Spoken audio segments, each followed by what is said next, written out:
আবারও কিন্তু এই কলকাতায় কসবার গুলির কথা বলছে, কিন্তু আমেরিকা যুক্তরাষ্ট্রে সেখানেও গুলি চালানোর ঘটনা ঘটেছে, ওয়াশিংটনে গুলি চালানোর ঘটনা ঘটেছে।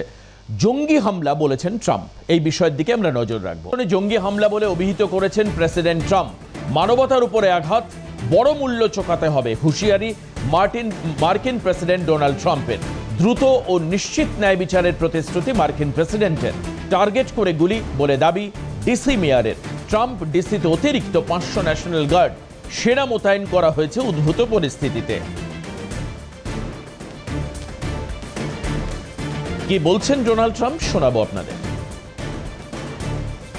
My great fellow Americans, earlier today on the eve of the Thanksgiving holiday, 2 members of the National Guard serving in Washington, D.C.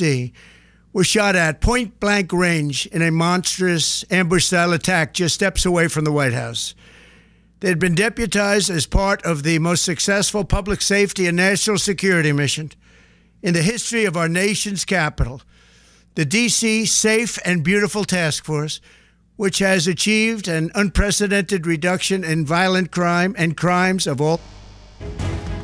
আর এই মুহূর্তে আমাদের সঙ্গে রয়েছেন কূটনৈতিক বিশেষজ্ঞ শুভাশিস ভট্টাচার্য। শুভাশিস, আপনাকে সিএনএ স্বাগত। যেটা জানতে চাইবো যে আমেরিকাতেও কিন্তু একটা আনস্টেবল কন্ডিশন চলছে এবং দেখতে পাওয়া যাচ্ছে বারবার গুলি চালানোর ঘটনা ঘটছে।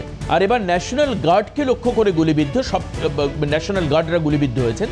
প্রশ্ন হচ্ছে, একে জাতির উপরে হামলা বলছেন ডোনাল্ড ট্রাম্প। কেন এই অবস্থা হচ্ছে আমেরিকায়?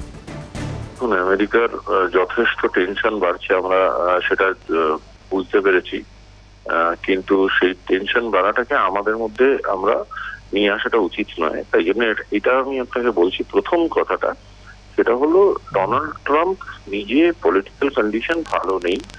আর্মস ল নিয়ে আমেরিকার ভিতরকার পলিটিক্স ভীষণভাবে ডামাডোলের মধ্যে চলছে এবং সেখান থেকে দেখতে গেলে এই যে অ্যাকশনটা হচ্ছে, সেই অ্যাকশনটা কিন্তু অ্যাকচুয়ালি অ্যাকশন না, এটা একটা রিয়াকশন।